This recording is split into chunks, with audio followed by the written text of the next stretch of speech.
as there was quite a lot of attacks during that time, during Christmas and during the New Year's. And so my family didn't really have much of a Christmas or a New Year's mood, but we still celebrated anyway and got some very nice presents out of it. This year will definitely be one to remember in our family. Okay, thank you, Alexei. So how about Japanese students?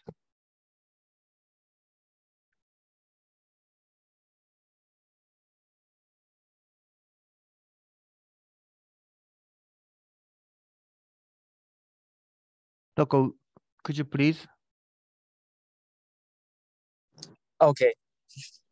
Hi, can you hear me? Yeah, yes. So Happy New Year, everyone. And I'm so glad that we can meet again in this new year. And so time flies. My New Year's holiday seems disappear at quickly, so quickly. I went to Jinja and draw a mikuji, which is kind of fortune telling in Japan. So I will show you this one. And in this sheet, which tells you, tells you your fortune in this year. So it was so-so. But hopefully, I hope this year will be our great one for everyone. Thanks. Mm-hmm. Thank you. Yeah. I think some other guys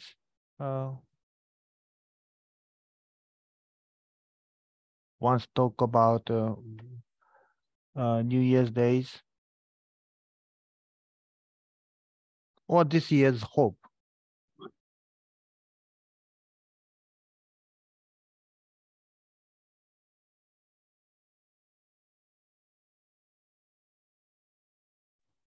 Let me try. Yeah, please. I spent time with my mom in a year. We sang songs, played games, ate so tasty food, and it was fun and cool to spend time with my family, mom and I, and my dog called Sonia. We watched TV and saw the news in our city, and I guess we had a great time in a new year. This. Thank you. Thank you very much. Yeah. I saw some TV news that most Ukrainians this year celebrate Christmas, not January 7th, but December 24th. Is that right? Or you still celebrated it on January 7th? I can answer for this question. Good morning, everyone, and good afternoon, everyone. I can say that a lot of people start celebrate the Christmas Day or 24 to 25 of December. But a lot of old people and my family, we celebrate Christmas Day at 7th of January. I think it's good that you can choose when you can celebrate this holiday, because my parents, they start celebrate their first holiday on the 7th of January, and they want to continue celebrate this holiday the 7th of January. Thank you, Alina. Thank you. Yes. Okay. Yeah. Please, please. So if I may just add to what Alina said, basically this difference in the dates is due to the difference in calendars. So the Julian and the Gregorian calendars, we call it the old style and the new style calendar. But right now, the tendency in Ukraine as well is moving toward the European tradition, you know, toward the 24th and the 25th of December. You know, we want to celebrate with the whole world, and we want to join the whole world in celebrating this wonderful holiday and share this tradition. So I think it's a good tendency, and it's good that we can feel united with other countries and with people in other countries who celebrate this holiday. Okay, thank you, Katya. Okay, so now let's start our seminar. And today we have some possibilities of technical problems. So let us do this. First, Ukrainian two teams will make their presentation, and then Japanese. Okay, Olga Nikolaevna, да? So, Yes. So Olga, please introduce your students and start. Yes, today we are happy to have Professor Lydia Vasilyevna Matsevko-Bekerska and students from Lviv, the Ivan Franko National University at our meeting. They prepared an interesting presentation about Christmas celebration in Ukraine. Lydia Vasilyevna will say a few words and introduce the students from Lviv. Please. Лідія Васильівна, будь ласка. Добрий день, Ольга Миколаївна. Як бачите, в нас трошки проблеми, і я не всіх можу побачити. Зараз я хочу запитати, чи є в нас Андріана Ладишкіна. Зараз я буду представляти наших студентів. Але поки що я не можу побачити Андріану. Своїх дівчаток я прошу озватися, українських студентів, львівських студентів.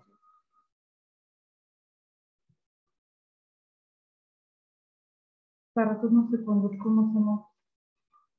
Так.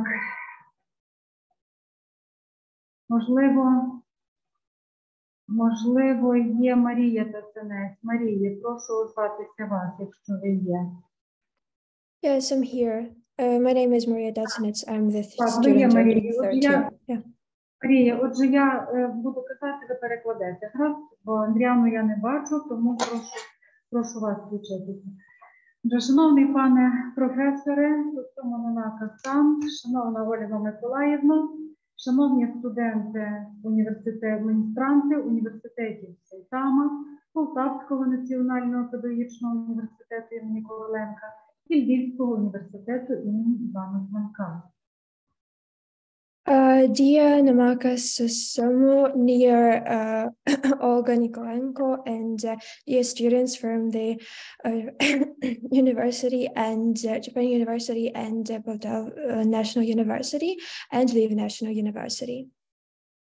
Усі ми до 19 січня продовжуємо перебувати в часі Різдва, продовжуємо вітати один одного, наших близьких, друзів, колег, величною подією народженням Спасителя. All of us are staying in the beautiful time of Christmas till the 19th of January, and we are continuing to celebrate it and wishing the best, all the best to our colleagues, to our family and friends. Головне побажання в Україні та світі – це побажання миру, спокою, впевненості в завтрашньому дні. The best wish for everyone in the world is to have peace in tomorrow and to be known as it will be safe for us all. Водночас ми продовжуємо дякувати всім нашим друзям у всьому світі за співчуття, за розуміння і за неймовірну допомогу і підтримку, яку відчуває кожен українець, переживаючи щоденні страхи війни. At the same time, we are grateful so much to everyone in the world who are supporting us and who are trying to show their support and help in those harsh times of war. Ми особливо вдячні прем'єрові Японії Фуміо Кісіда за намір запросити президента України Володимира Зеленського на цьогорічний саміт G7, що запланований на 19-21 травня у Хіросімі. We are grateful to the Prime Minister of Japan for inviting our president to the G7 meeting, which will hold in 16-17 of May this year. Сьогодні ми пропонуємо учасникам семінару розповідь про одне з найважливіших свят – Різдво, про його історію, національні українські традиції та звичаї. Today, we are happy to present to you one of the best, one of the most appreciated holiday in Ukraine, which is Christmas, and to tell you more about our tradition and how do we actually celebrate Christmas in Ukraine. І тепер, мої шановні колеги, дітки, студенти, хто з вас буде демонструвати екран, тому що готувалася група, в кого є технічна можливість показати екран і доповісти нашу тему.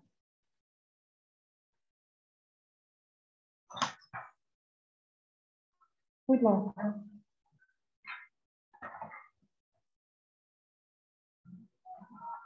Марічко, в нас пауза, прошу мені пояснити.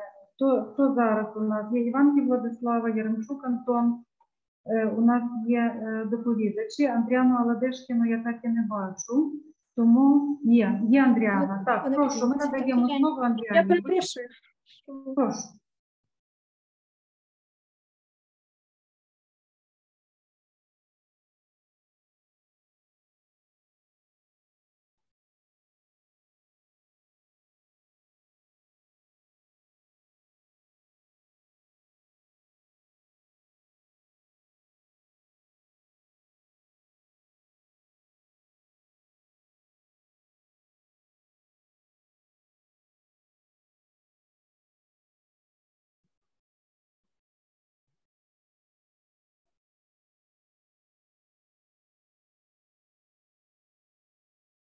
Чи ви можете увімкнути презентацію, Андріана? Так, лише хвилинку, будь ласка. Я вже вмикаю. Вже вмикаю. Так, just a minute, please. Yeah.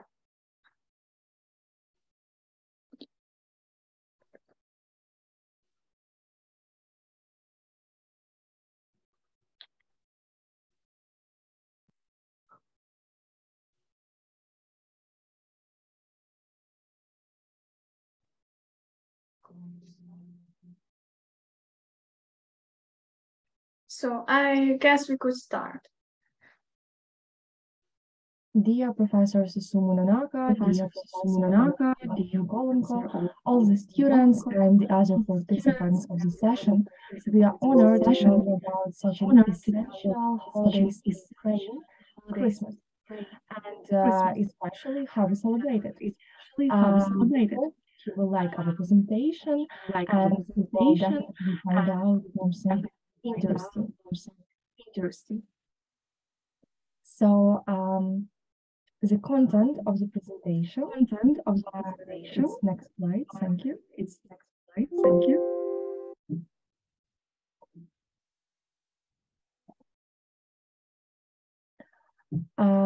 We are going to talk about Ukrainian Christmas holidays. We will focus on Christmas symbols, Christmas songs, especially Christmas carols in Ukraine. We will also talk briefly about Christmas pageants and especially about Christmas in Lviv, our hometown. It's in Western Ukraine. And we will talk about traditional Christmas clothing, Christmas dinner, and about greetings.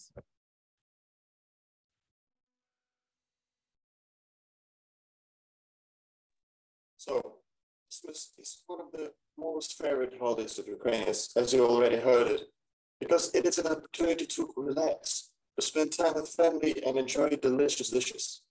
This year, every holiday has a special touch to it, because every holiday means something. It means that we've survived, we got along. And since the beginning of the war, our values have changed tremendously. And all of Ukrainians have one common dream, to have the victory as soon as possible. However, the traditions that Ukrainians have followed from generation to generation should not be abandoned. If you think about it, for the whole world, Christmas, one word, but so much meaning, so much emotions, so much power. The power of Christmas lies in its presence, in its effect on people, and the impact is nothing short of miraculous by any stretch of the imagination. Right now, for Ukrainian people, it first of all signifies the sheer fact of survival, that we've made it to the next year. We managed to not only hold, but fight back the devil. It's also a sign of remaining human, having a soul, that even in the hardest of times, the darkest days, we, Ukrainian people, don't forget to honor our traditions, our heritage, building blocks for identity. Next slide, please.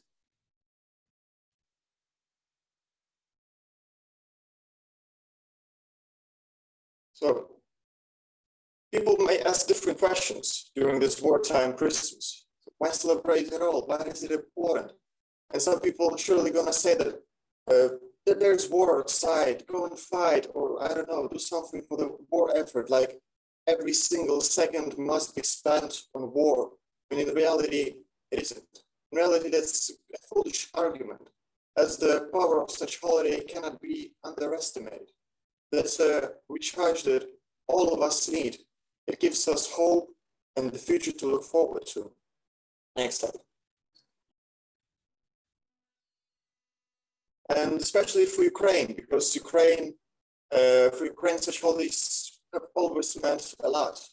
Ukraine has a long history of immigration, and its success in its way can be evident how many Ukrainians, diasporas there are in the whole world. And one of the things that made them so strong are traditions and culture. That's the thing that allowed the Ukrainian people to remain Ukrainian people.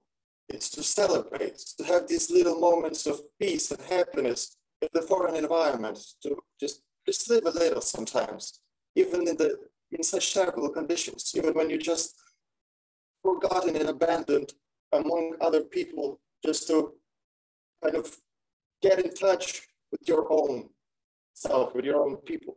And Christmas is a perfect fit for that.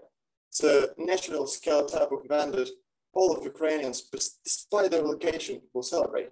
Canada, Europe, hell, maybe even in Africa or South America, people will see Ukrainians celebrating Christmas.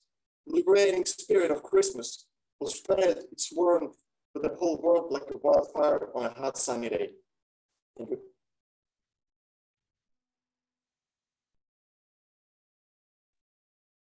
So the main house decoration that you will see is a diduch, a sheaf of wheat stalks that symbolizes our ancestor spirits. And it's believed that during these holidays, our ancestors return to spend time with their families. And that is also why some kutia and other dishes should be left on the table as a treat for deceased relatives. The next slide, please. So the next thing I want to mention is Christmas carols. The next slide. So since the evening of January 6th, it's customary to sing carols with a big star in their hands. So carolers sing Christmas carols. Boys and girls prepare special songs and poems that they take from house to house, entertaining their neighbors in exchange for sweet gifts and coins. And it's believed that the more carolers come to the house, the more prosperity and wealth there will be in the family over the next year. The next slide. Christmas songs are an integral part of the whole holiday season. And in Ukraine, we have different types of Christmas songs. Kolядka comes from the word calendar, which starts with the birth of Christ for Christmas, and Щедрівки comes from the Ukrainian word for generosity, for so-called generous evening, also known as Old New Year, meaning New Year's Eve in accordance with the old-fashioned Julian calendar and falling on January 13th. And the themes of Ukrainian Christmas songs vary. One of the largest groups of carols are glorification songs, glorifying the landowner, the farmer, his wife, his sons, his daughters, every member of the family. And these songs glorify their work as well as their personal traits. The next slide.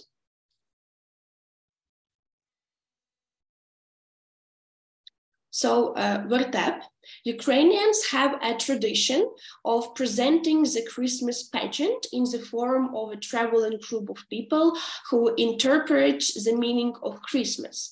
And it's not the story of Bethlehem, but rather what happens in the hours and days after the birth of Christ. So in other words, a Vertep is a traditional Ukrainian costumed Christmas pageant. And the group, or Vertep, must have various characters in the presentation. For example, angels, shepherds, the three kings, Mary and Joseph, and of course, evil characters.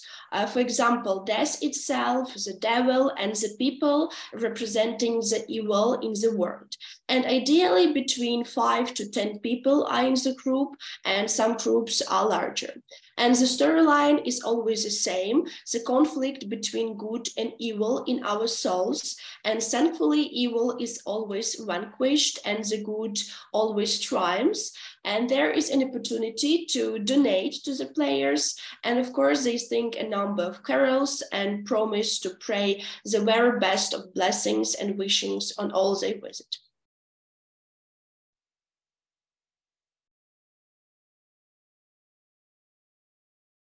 All right. The next thing that we would like to tell you is actually how we celebrate Christmas in our native city, in the city of Lviv, which is on the western Ukraine. Christmas, Lviv is a special place. All traditions of Ukrainians are still preserved here, but at the same time, they are constantly inventing something new, unusual, and modern. The city of Lion was named as the most attractive place to celebrate New Year's and Christmas holidays in Ukraine. Citizens of the city of Lion very seriously and with a great respect dispose for the Christmas and the holy evenings.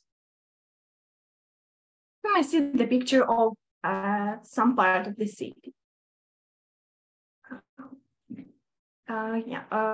Therefore, on January 7th, in the center of Lviv, it's possible to meet real soldiers whose carol is cute hearing. Lviv for Christmas is just the perfect place.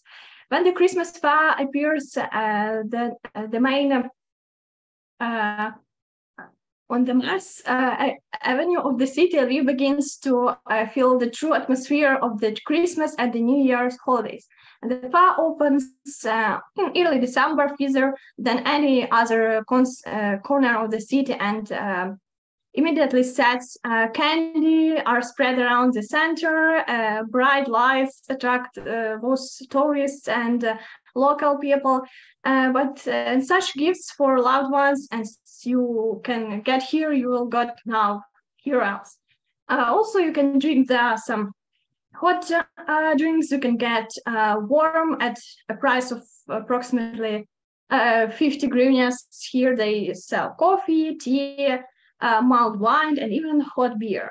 As for dishes, prices full-fledged hot dishes start from 200 hryvnias, but you can buy something sweet from some candy bar. You know, indeed, it is that the most interesting products for Ukrainian producers will be sold. But Christmas fair in Lviv is not only place of sale.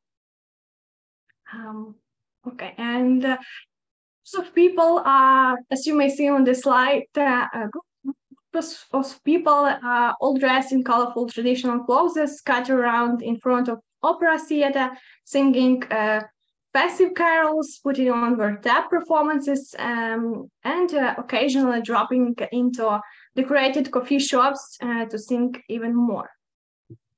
Thank you.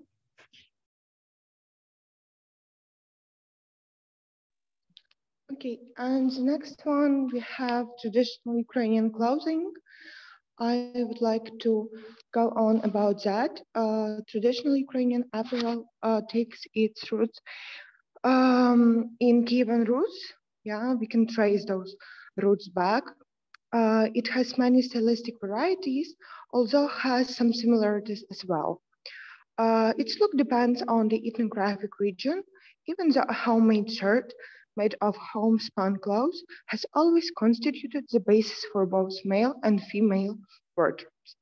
The male feature of this shirt, which is called vyshyvanka, as many of you have heard probably, is the embroidery on the neck, cuffs, and hem.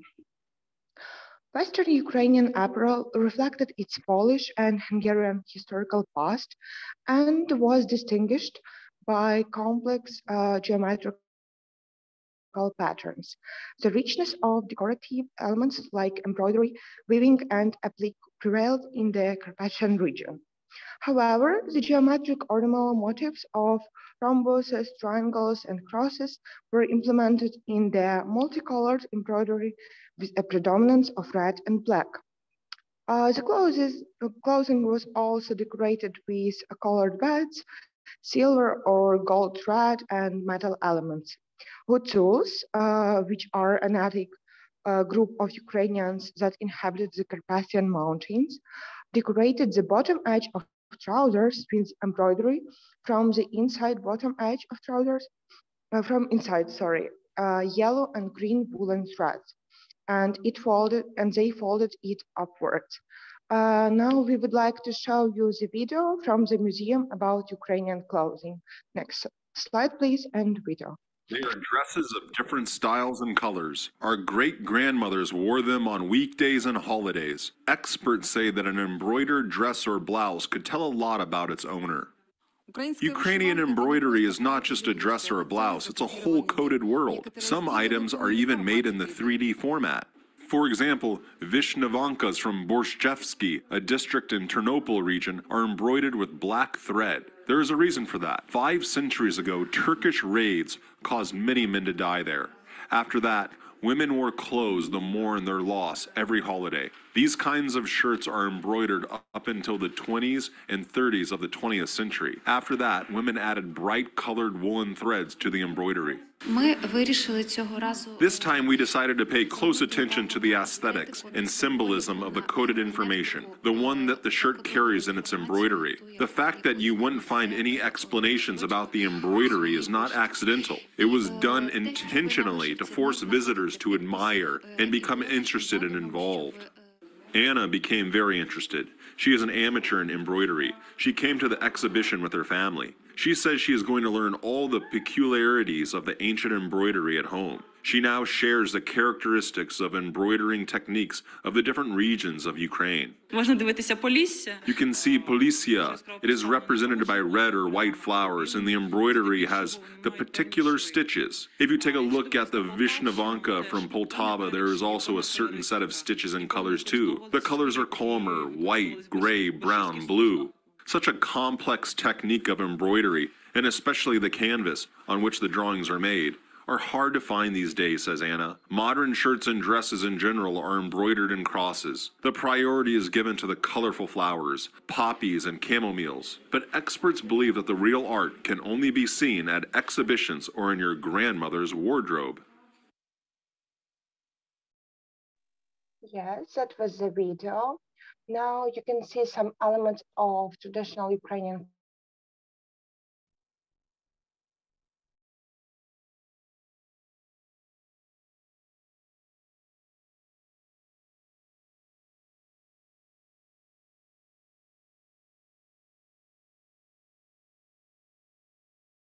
vyshyvanka and how it may look. Yes.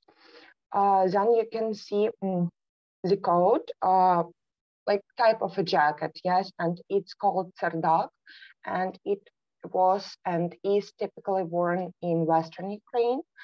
Now you can see a type of corset which is called kersatka in Ukrainian. That is a part of women's clothing. They wear it usually on all the holidays.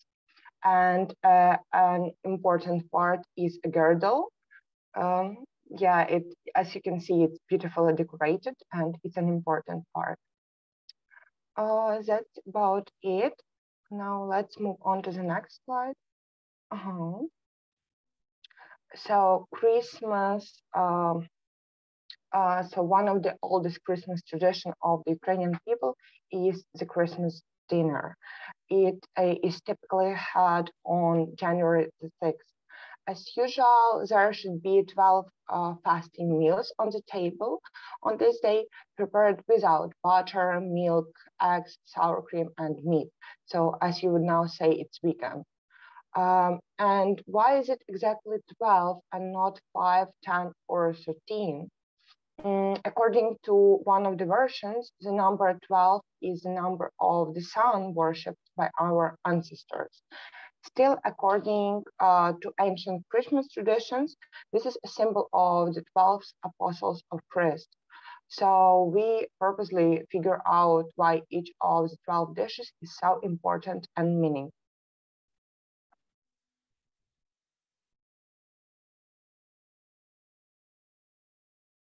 So some families may have different foods here and there, but these in front of you are one of the more common side dishes, things that run out at 12. So these can be, as you see, kutahu, sea dumplings, fish dishes. They are made with usually rice, mushrooms. They have different symbolical meanings. So dumplings symbolize prosperity, well-being. Fish dishes are also extremely widespread in a holiday table as it symbolizes the symbol of Christ. Next slide, please.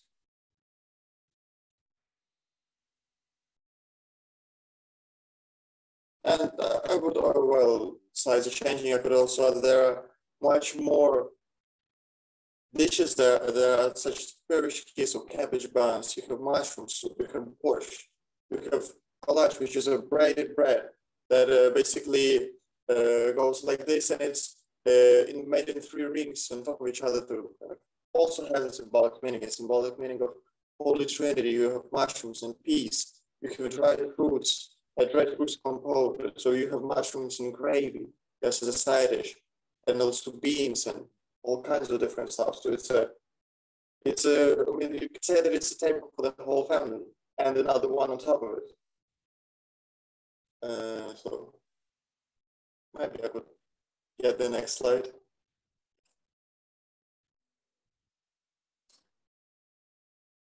So as I was talking, so the traditional first course, of course, was this. But here, the borscht and pampushki, these are one of the most traditional dishes that are out there for Ukrainians. And they are obligatory at any kind of dinner, especially on Christmas, and it symbolizes peace and harmony. And as a rule, borscht with prunes and mushrooms was prepared but fermented with peat kvass.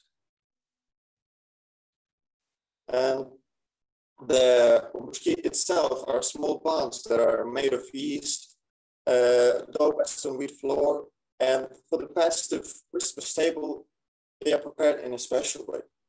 You could say that these are American donuts. They are added with fillings, fried buns in oil, and sprinkle them with powdered sugar. And such pampushki is a wonderful treat. I can tell you that for sure. Next slide.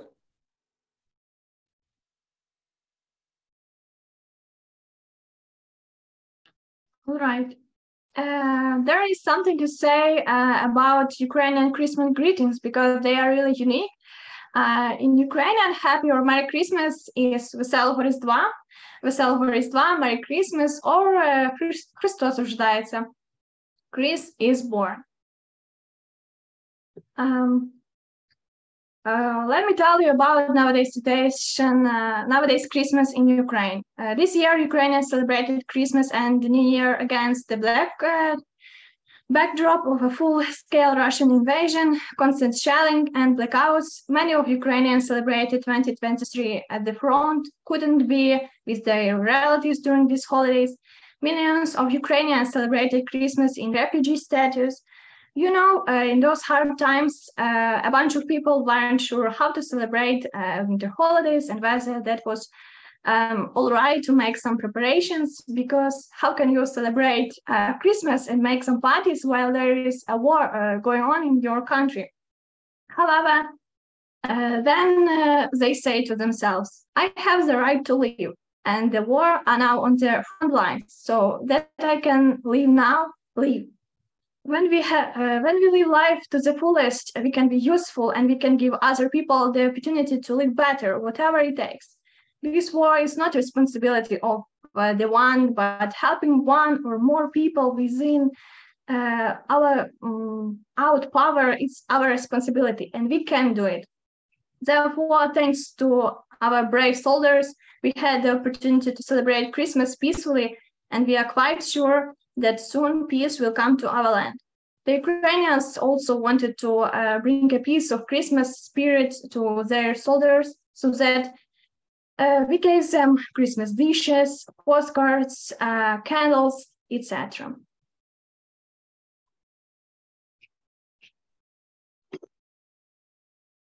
In order to show the current situation and Christmas conditions nowadays, Ukrainians decided to depict them on the Christmas trees in different cities. Here are some examples. For example, on the left top corner, you can observe our hometown, Lviv, and our tree, which is decorated with a stylized anti-tank hedgehog. And actually, Ukrainians reduced the amount of illumination to save electricity. In Khmelnytsky, a Christmas tree was placed on the wreckage of a Russian S-300 missile to remind that even during the holidays, Russia continues launch missiles at Ukrainian cities. In Mykolaiv, at the left bottom corner, you can observe that instead of a tree, citizens of Mykolaiv decorated a monument to Saint Nicholas, which was protected with sandbags, camouflage nets, and toys at the beginning of the full-scale war between Russia and Ukraine. And also, on the left picture, you may see that our Ukrainian forces decorated Christmas tree as well. And we think that it tells a lot about their values and their spirit. And final slide, please. Thank you so much for your attention and interest in our traditions. We really appreciate your support and condolences. Despite the blackout or any shelling, Russia will not be able to extinguish that light and peace in the souls of Ukrainians. These Christmas days are special days in our religious life, and we are glad to share them with you all. If there are some comments or questions, don't hesitate and ask us, please. Many thanks to Lydia Vasilyevna, and many thanks to students of Lviv University for their wonderful presentation. Thank you for your deep research. And let's discuss this report. Who has questions or thoughts?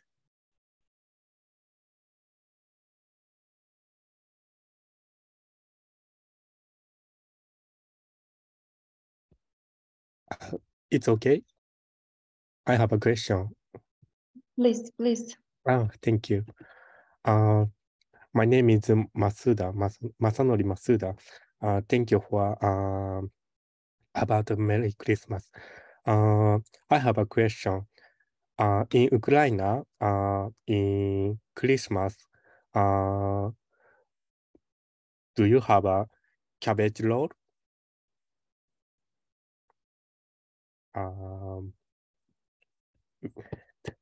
誰に質問すればいいの？キャベツロール。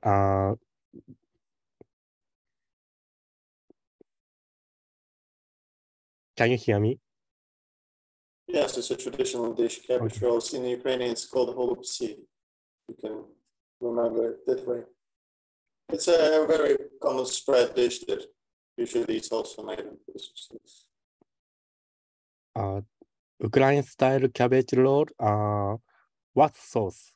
Tomato sauce?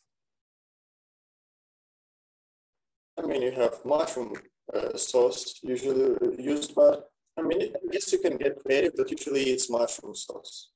Mushroom sauce? Yes. What's mushroom? Mushroom? Mushroom, yes. It's delicious? It's amazing. Okay, thank you so much, Mr. Anton. Please, Ritsu-san.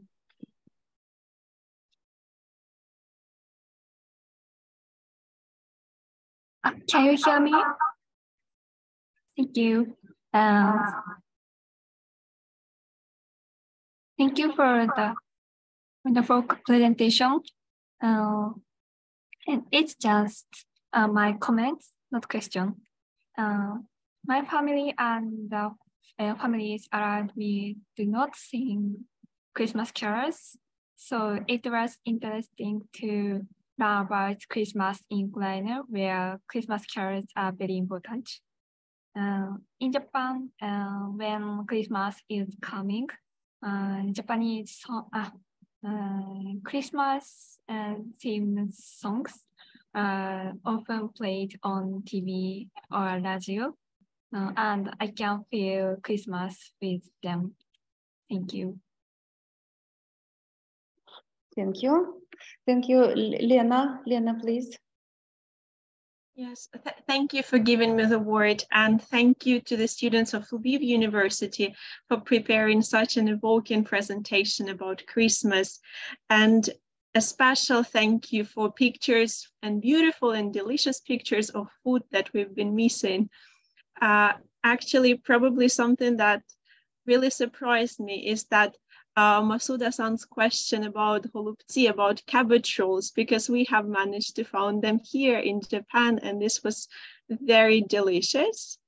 And another tradition that actually that I could recall, Christmas tradition, is to bring dinner to godparents. So in religious ceremonies, when children are baptized, usually with the help of friends of the family, they support those parents, same as godparents support their godchildren.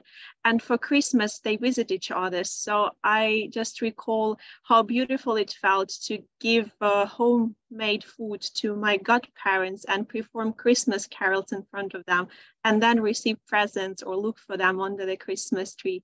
So many, many thanks for bringing up those amazing memories. Thank you.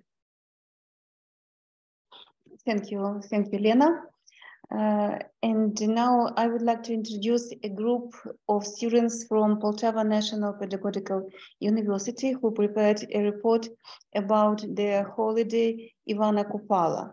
These are third-year undergraduate students Anna Pavlenko, Anna Kulik, and a first-year master student Lilia Semak. Please start.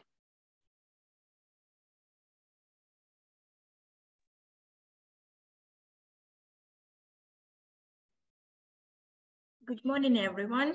Today, Anna Pavlenko, Lilia Semak, and Anna Kulik would like to tell you about Ukrainian national holiday, Ivana Kupala, and traditions of its celebration. The Ukrainian people have a lot of national traditions that date back to ancient times. Some of them arose even before the adoption of Christianity. It is surprising that these ancient traditions have reached our days and inspire modern Ukrainians. In general, Ukrainian people strongly feel their own identity. It turns out that modern youth like wearing national clothes, singing Ukrainian songs, and speaking Ukrainian, although they also know other European languages. Ukrainian is not only fashionable, but also something that all Ukrainians carry in their hearts. It unites us and gives spiritual strength in the struggle for our freedom. National holidays play an important role in the life of Ukrainians. There are not just days off, but first of all, an opportunity to learn more about our history, beliefs, mythology, and folklore. One of such holidays is Ivana Kupala. I know that the Japanese have many holidays related to the seasons of nature. We celebrate Ivana Kupala in summer on certain days. So let's find out what kind of holiday is Ivana Kupala and when is it celebrated. Ukrainian people before the adoption of Christianity followed pagan traditions. Then many of them adopted to Christianity. However, one pagan holiday has survived in its original form to this day.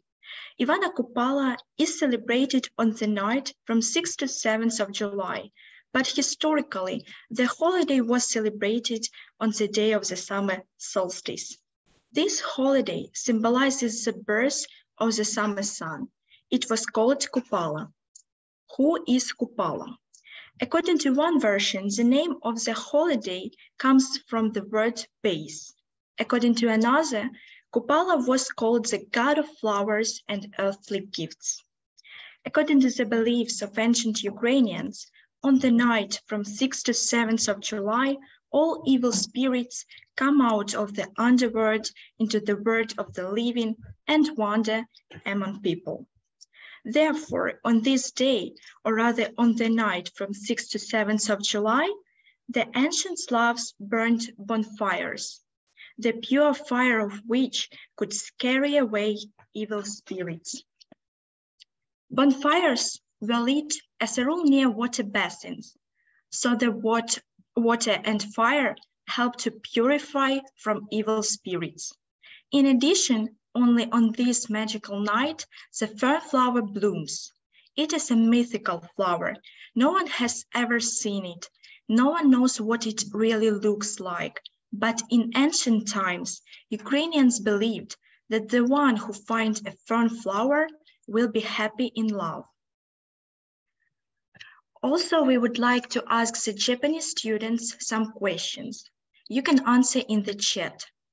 Do you have summer holidays and how do you celebrate them? Do you know any magical rituals for the holidays? Do you personally believe in myths and legends?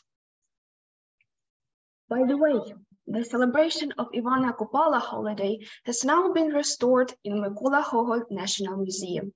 If you ever get to this museum from July 6th to 7th, you will see Ukrainian boys and girls in national clothes light a bonfire, jump over it to cleanse themselves from the evil spirits, swim in the river also to cleanse themselves from all evil. Girls throw wreath down the river, so the wreath would flow to the bank of the beloved, and also look for a fern flower. This is a stunning holiday, a theatrical event that allows children and adults to immerse themselves in Ukrainian customs and traditions. The main symbols of the holiday, Kupalo and Marena. The main attributes of the holiday are Kupalo and Marena, which are prepared differently in various regions of Ukraine.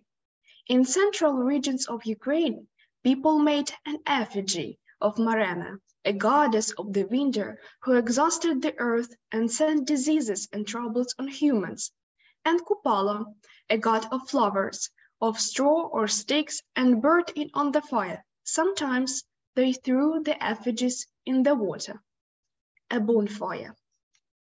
As we said before, one of the main attributes of Ivana Kupala is a huge bonfire through which people jump over alone or in pairs. Besides fun, it was the magical ritual and meant cleaning. It was also considered that if the lovers could jump over the bonfire without separating their hands, their love would last a lifetime. The fire scared away the evil spirits, which were believed to leave the otherworldly place on the days of Kupala to the world of living. The traditions of Ivana Kupala. Divination on the holiday. Before the holiday, girls wore wreaths from wildflowers because our ancestors believed that on this day all the plants have magical properties. At the end of the holiday, when it got dark, the girls went to the river where they attached candles to the wreath and let them float on the water. Next, the girl had to watch the wreath. Whenever it floats, the bridegroom will come from there, but if the wreath sinks, it predicts illness or death. If the wreath remained in place, the girl will be unmarried for another year. But the boys had to catch the wreath on the other bank. This meant that he would take the girl who wove and released the wreath as his wife. Swimming. Bathing in open water is considered as a well-known tradition of the night. According to the omens, such a rite will help cleanse the soul and body, as well as cure diseases. Even dew was considered miraculous on Ivana Kupala. It was enough to wash with it to prolong one's use. Fernflower. One of the most romantic beliefs of Kupala is about the mythical fernflower which supposedly appears on the Kupala night. According to the legends, it blooms for just one moment on the shortest night of the year. It is believed that only a young man, often unmarried, or the only one son in the family can find the flower. Due to the fact that it is guarded by an evil force, the flower is so difficult to obtain. But if it succeeds, the only person will receive the gift of seeing the future, the ability to understand the language of animals and birds, heal the sick, and find treasures hidden in the ground. There is a belief that on the night before Ivana Kupala, trees move from place to place and talk to each other with the noise of their branches, and only the one who found the fernflower can see it. Mykola Gogol used folk tales about the fern blossom in his story The Evening on the Eve of Ivana Kupala. On the basis of folk beliefs, the writer describes how the fernflower should look and which undead got this magical flower. This is a small red flower with an unknown power that lights up the lawn and everything on it. Also, he writes that there are incredible riches under the flower. Ivana Kupala in the 21st century. Ukrainians still celebrate the holiday of Ivana Kupala. It is significantly different from the original holiday because one of the purposes of the holiday was to find a couple and rest before the heavy harvest. However, we still make a fire and jump over it. We always swim in open water, and many girls look forward to this day to guess their fate. In 2022, we could not celebrate the holiday of Ivana Kupala due to wartime, but we hope that next summer we will get together at the Mykola Gogol National Museum with all the students of our university to embrace Ukrainian culture and history, sing songs, dance, swim, and most importantly, celebrate the victory of Ukraine. Thank you for your attention. We are looking forward for your questions. I would like to thank both Annas and Lilia for their report. If someone has any question and comments for the girls, you can ask them now.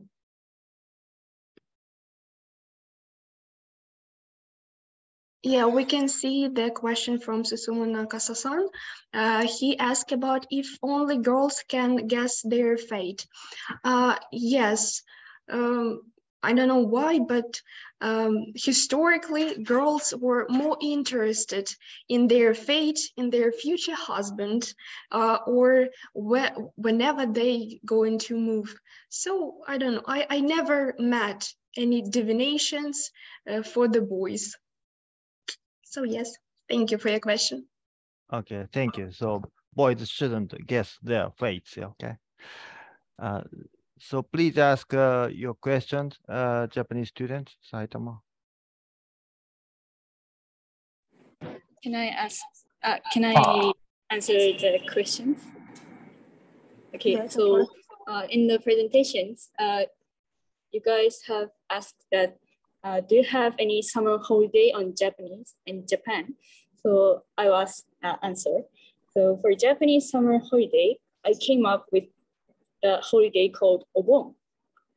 And it is the day that thought to be the ancient come from the dead land.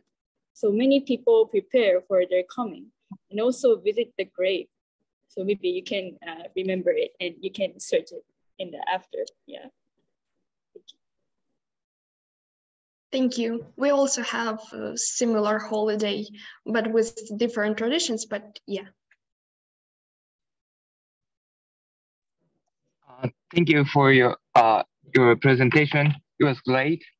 I can understand the traditional Ukrainian festival. Is that right? Yes. So I also come up with Obon. So it is like Halloween. It is said our ancestors' spirit come from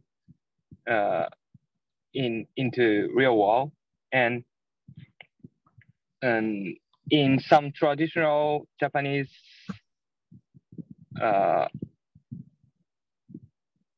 religion, we put some vegetable outside like eggplant. And if I said some wrong thing, please correct Japanese students. But it is for our ancestors' spirit to come back from real world to other side. So I think that kind of maybe you think that's kind of mysterious one, but I want to introduce it too. Thanks.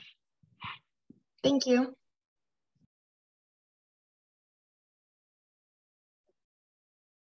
Thank you so much to all participants who asked questions and took part in the discussion. And now I would like to give the floor to Professor Susuma Nanaka. Okay, thank you. Thank you, Olga Sensei and Poltava students. It was also a good presentation.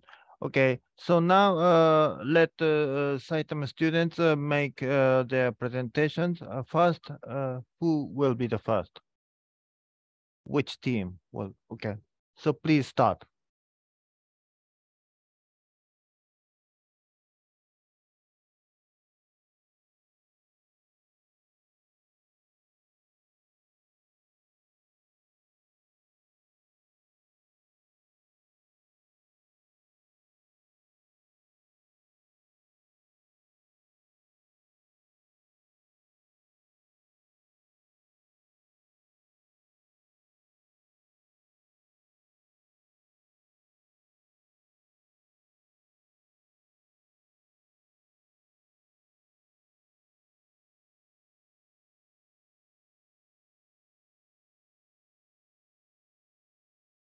Please show your slides, and when you speak, please put off your mask, please.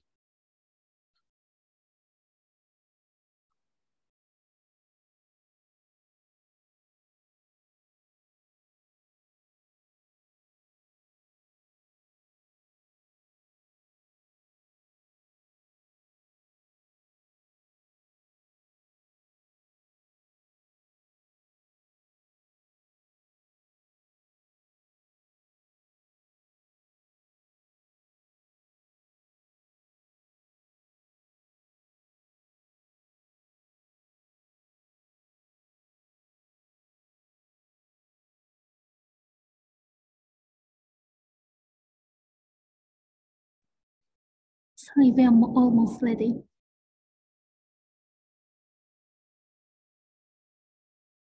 Yeah, please start if you are ready.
Okay, we are ready. Sorry. Hello everyone. I am very happy to be here with you today. Can you guys hear me? Okay. Okay, first, I would like to introduce ourselves. I'm Sumika Majima and Shinju Ishikawa and Linka Mbakwe. Today, we are going to talk about gender bias taking root in Japanese culture. It might be a little bit complicated because it's based on Japanese culture, but we will be glad if you could understand how difficult to solve the issue is. Next slide, please. Okay, this is the table of contents. First, we will introduce what the gender gap is like and how serious it is in Japan. Second, the difference between distinction and discrimination will be shown according to one's lifetime. Third is about the gender issues of the present society. And fourth is conclusion. And for the last, we will propose some solutions which was made by our own thoughts. Next slide, please.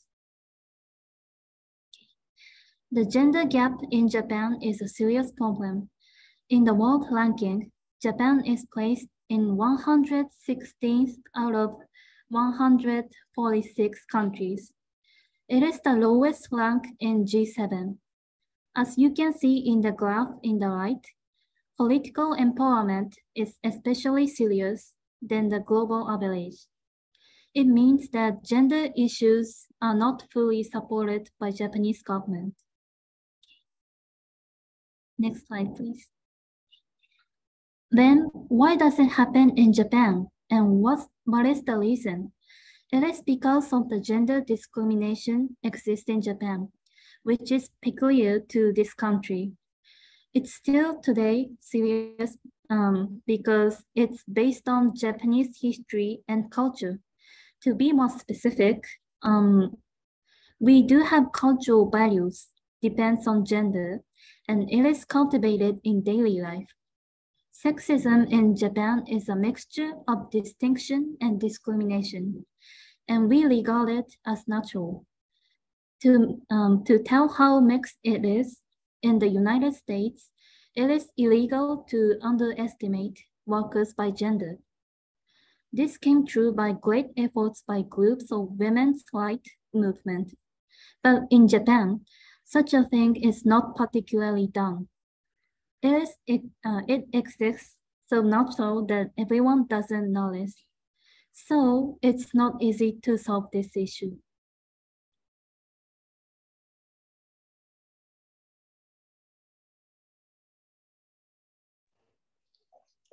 Hi, this is Mika Mbakwe.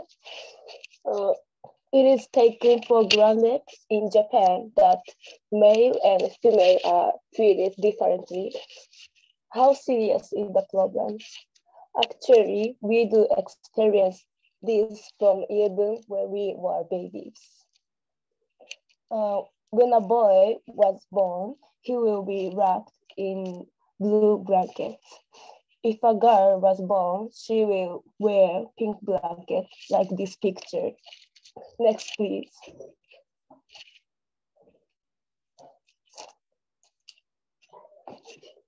So speaking of school bags, boys usually have a black bag. Girls are expected to have red one. Camera.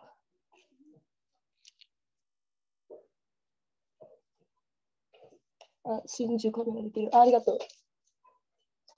this is my Landosel school bag.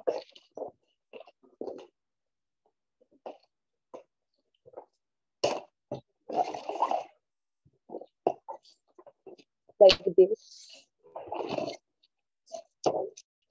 And slide, please.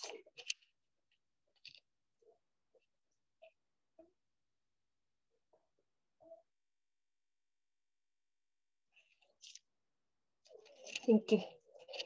So, and the right one, Shigo-san, is traditional event to celebrate the healthy group of children as they turn 3, 5, and 7 years of age, but the content between boys and girls are quite different. Next, please.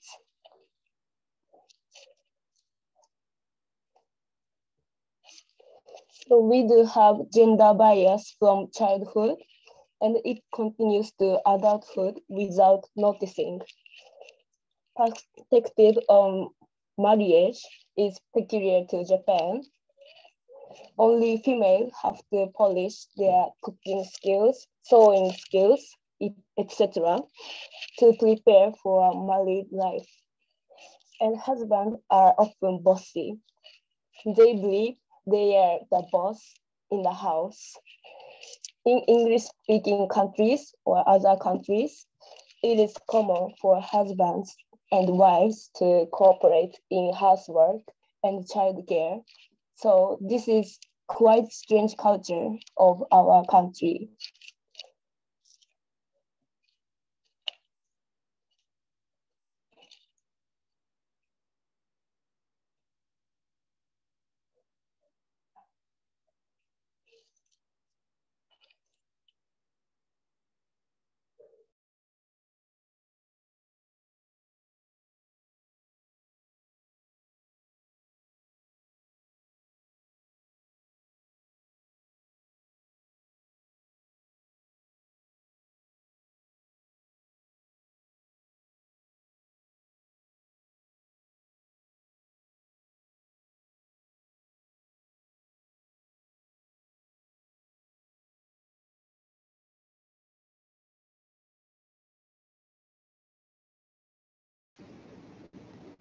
Okay, so then I talk about today's social problems, systematic racism, and women on record. First, systematic racism. The social structures of Japan itself is designed to promote gender discrimination. This is what we call systematic racism. In politics, the gender ratio is unbalanced. As you see the picture, Japan's politics lack female members of parliament. That's because to be politician is hard for women. A former strong connection between male politicians still continue until now. Systematic racism is also seen in the workplace. The above charts show that the number of Japanese women in managerial positions. It has been growing only extremely slowly over the course of the last couple of years. And the below chart shows the number of women in regular employment. It's related to the perspectives on marriage. The old custom that women should do housework remains in Japan. Today, a lot of Japanese women work part-time or as contract workers. Next is women-only car. Women-only car separates women on the train as solution of groupers. But it's two separate really solution that can solve. I think it's debatable.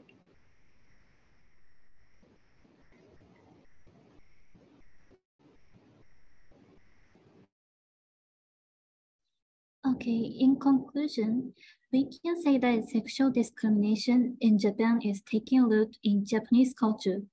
Like the difficulty in solving sexual discrimination is according to the culture and tradition. And gender law is regarded as distinction, but not as discrimination in Japan. Therefore, reform of Japan's gender gap is hardly make progress.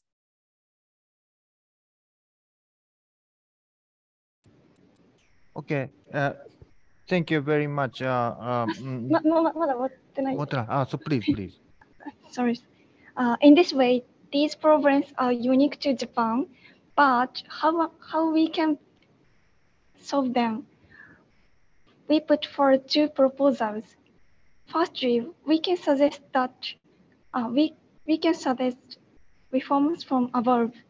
The best way for changing Japanese society can be making some laws, because Japanese always respect the laws of seriously. If the laws made by the government, people could follow it.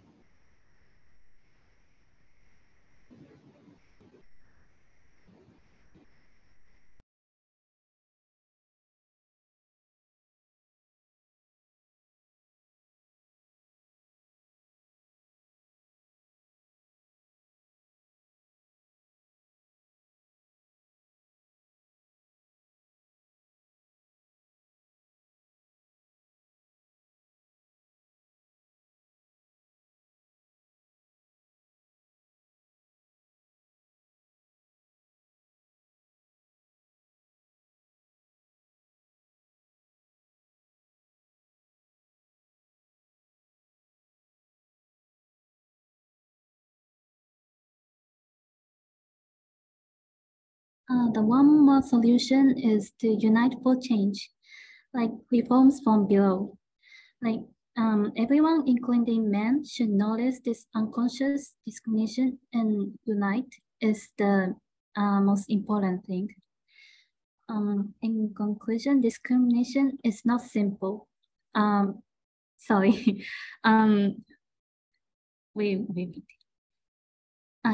We would like to introduce some examples of movement in Japan.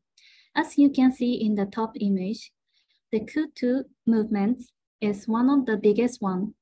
It is influenced by Me Too movement, which is famous for sharing sexual harassment experience on social media like Facebook or Instagram. The Kutu movement is free to women's footwear choice in workplace. It has come from the Japanese word kutsu that means shoes.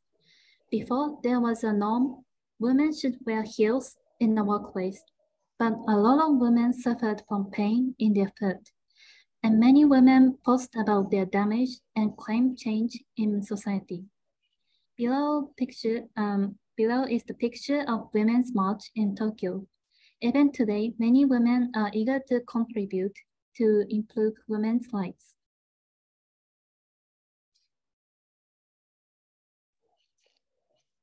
So demonstrations against gender inequality are already going on like this, but still they are few. So the situation has not improved much. So everyone, including men, should be aware of our unconscious prejudice, and then we must band together.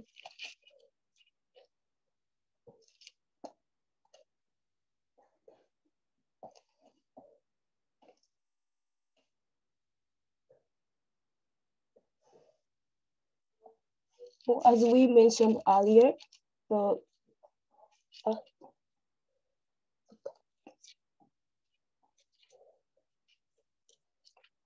thank you for your attention. So we are so glad if we could hear how it is like in Ukraine by your comments.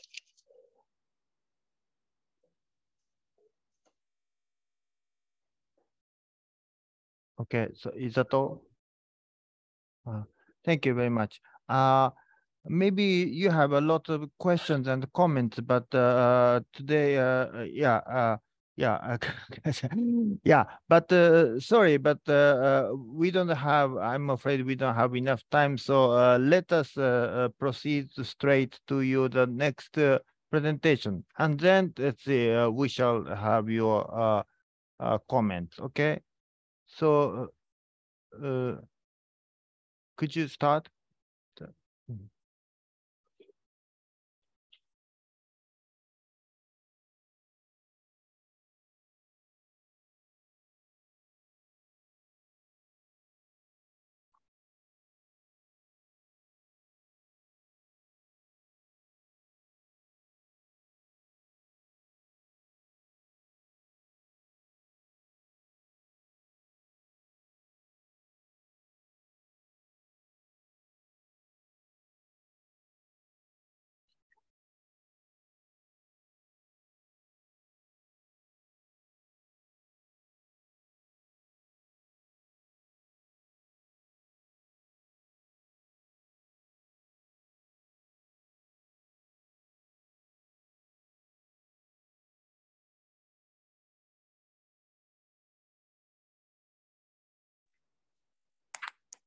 Okay, then can you hear it?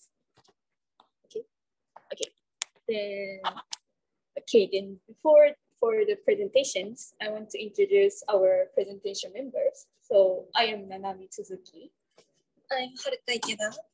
I'm Sato Okuzawa. Oh my God, so sorry.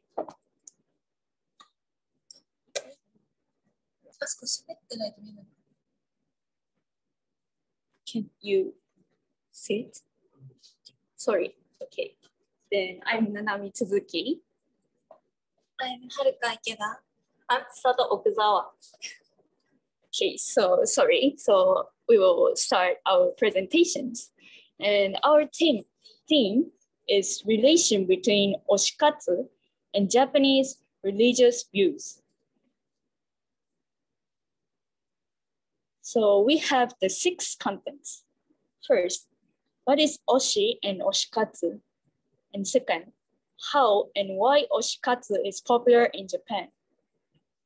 And third, what activity is called oshikatsu?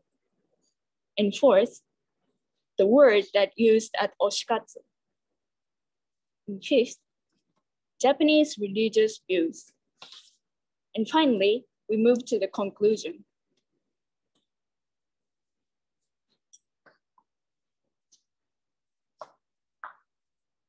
I'll talk about what is oshikatsu. Katsu means activities. Oshi is people or things which you want to cheer up and what you love the most, and itnyu means faith. Some people think oshi is their life. For example, idols, entertainers, voice actors, YouTubers, characters. In close relationship, we think teachers as oshi. Let's write your oshi in chat. Anything is okay. What do you like? I'll explain oshikatsu in details. First, who does do oshikatsu? It's young Japanese people. Then, what is oshikatsu? Oshikatsu is new Japanese culture of cheering up and loving oshi. Next, why people do that activities? Because people feel a sense of purpose in life, and oshikatsu can become people's identity. People can be positive about yourself through oshi. I think people represent own personality with oshi. Finally, people do oshikatsu anytime and anywhere. For example, when people go to school, they bring oshi's good and it gives power. Okay, then before explaining about the detail of oshikatsu. I will explain about why oshikatsu became popular from the Japanese main industry called subculture. In Japan, there are estimated that 6,850,000 fans in animation contents, and also comic, digital games, and idol contents has vast number of Japanese fans, and they enjoy subculture in many ways. And also oshi and oshikatsu are mostly take place within subcultures. So oshikatsu also became popular activity in Japan.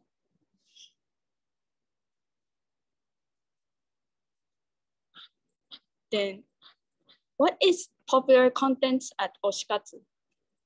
And what is the biggest consumed contents in oshikatsu? From the research, it is said that the most popular content of oshikatsu is Japanese idol, and the most money consumed content is Japanese animation. Its consumption amount was about $2.1 billion in 2007. And also idol content's consumption amount was about $1.1 billion. From those data, we can understand that oshikatsu has a great economic impact.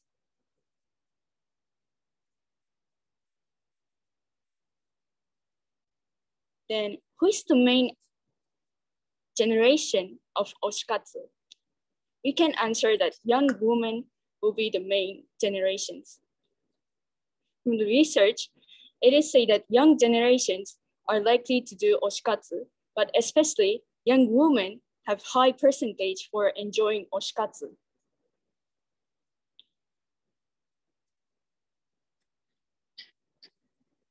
Next, I will introduce some examples of oshikatsu. There are a lot of activities in oshikatsu. So I have categorized them into 3 types. The first one is the blue activities that are categorized to reactive and low consumption activities. And the second one is the red activities that are categorized to proactive and high consumption activities.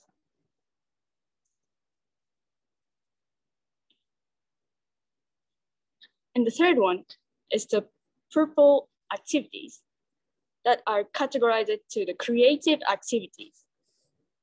Like this, oshikatsu are subdivided into many activities. And it is because there's no answer for expressing the love of oshi. And it is the result of effort that how to feel oshi on daily basis. And for oshikatsu's bad points, some activities spend vast time and money. But for the good point, people can be cheered up by oshi and get the power to live. Then what kind of words are used for oshikatsu? I will explain about some examples. The first one is called totoi. It means precious in English. And for example, we can use like, my oshi has a tremendous cool face. How precious he is. And the next one is called kami. It means God. And you can use like, oh my God, oshi waved at me on the live concert. And next one is called ofuse. It means donation in English. And we can use like, I have to donate for my oshi's birthday event. And the last one is called fukyo. It means propagate in English. And you can use like, propagate the charm of oshi to my sister. You can use like this.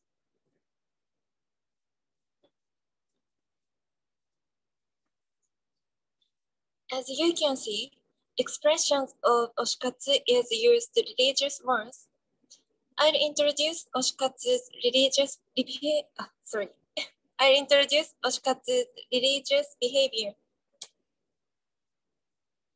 It is called pilgrimage. This behavior is people visit model place or where oshi visited. People want to feel their oshi Some people take Oshi's stuff and take photo with it. There are two examples. One of it is Japanese animation movie Kimi no Na wa, and the other film is co-production between Japan and Ukraine. Kreva ni Tane o Ra. This place is located in Ukraine. If you watch this movie and you like it, then you go there. It is pilgrimage. Next, Ota. People make Ota to celebrate Oshi's birthday. In Oshikatsu, Ota means that a place or decoration where goods and pictures of Oshi characters and idols are collected and displayed in one place. According to an article, Ota is composed Oshi's goods, balloon, cake stand, photo stand, cake. This picture are popular characters' birthday. Right side picture is private house. The other picture is shopping mall.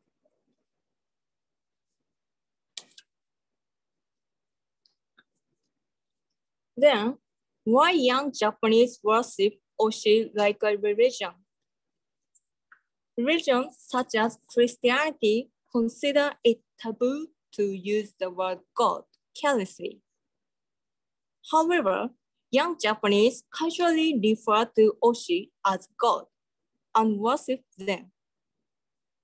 Many religious words are used in Oshikatsu, and it is very similar to religious activity. Why young Japanese people worship Oshi like a religion?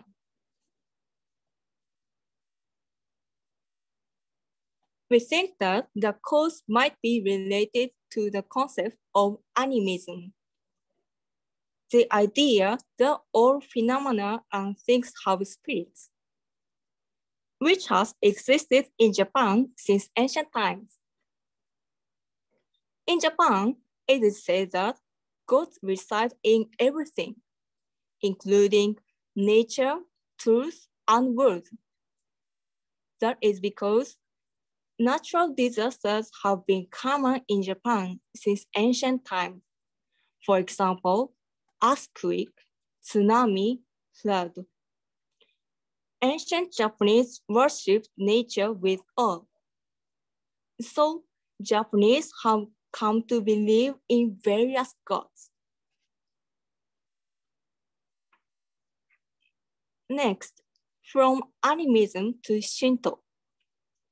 In Japan, animism evolved into a unique Japanese religion called Shinto. By merging with Buddhism and other religions. Unlike other religions, Shinto has neither the founder nor a scripture. It is folk religion that arose naturally from animism, and it is closer to a philosophy than religion. Shinto is so completely integrated into the lives of Japanese that they are not conscious of their religious activity, but it certainly influences their thought. Also, Shinto is one of polytheism. Religions such as Christianity are called monotheism, meaning that there is only one God. However, polytheism has several gods. For example, Hinduism is polytheism. In Christianity, the only God is Jesus, but Hinduism has several gods, including Ra, Set, and Toto.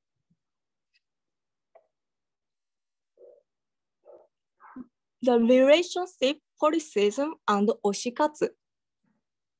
Belief in several gods. People can find gods in anything. Oshi are respected. All Oshi can be gods.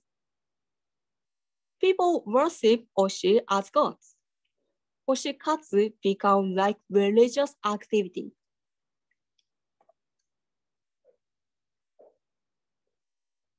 We can find Oshi in anything.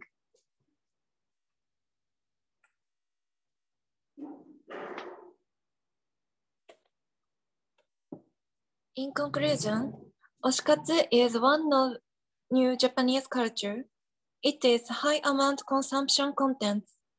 In addition, people can be cheered up by Oshi and get the power to live. Then, Oshikatsu uses many religious words. It is come from the concept of politicism has existed in Japan since ancient times. Therefore, we can find gods in anything, and we can use religious words without resistance. Thank you for listening.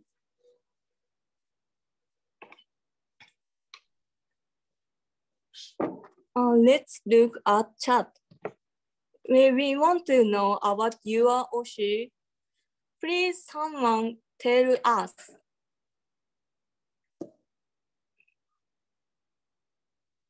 Okay, thank you very much. I'm afraid Ukrainian professors didn't understand very well, but maybe students understood well.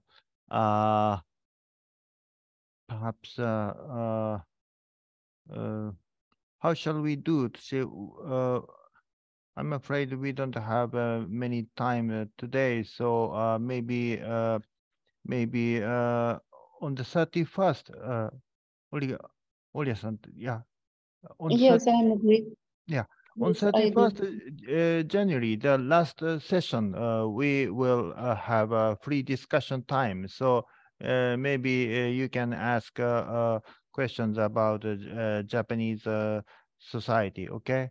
So today we have a very big contrast, Ukrainian traditions and Japanese social problem and subculture. Okay, so it's interesting in a way.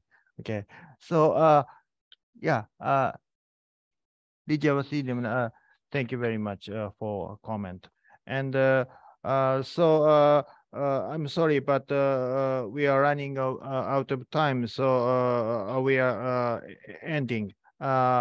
Next time we will meet in a week, on the 17th January. Okay, yeah. So please take care of yourselves, and thank you for your thanks to today's presenters. Yeah. So let's meet in a week, next week. Yeah. So bye-bye. Thank you so much to both groups of Japanese students for wonderful presentations. Thank you all professors. Thank you for organizing our seminar. We'll see you soon next week. Have a good day. Thank you. Thank you so much. And you too. Goodbye. Thank you very much. Bye. Thank you so much. Thank you. Goodbye. Thank you. Goodbye. Great presentations for everyone. Good job. See you next time. Goodbye. Thank you.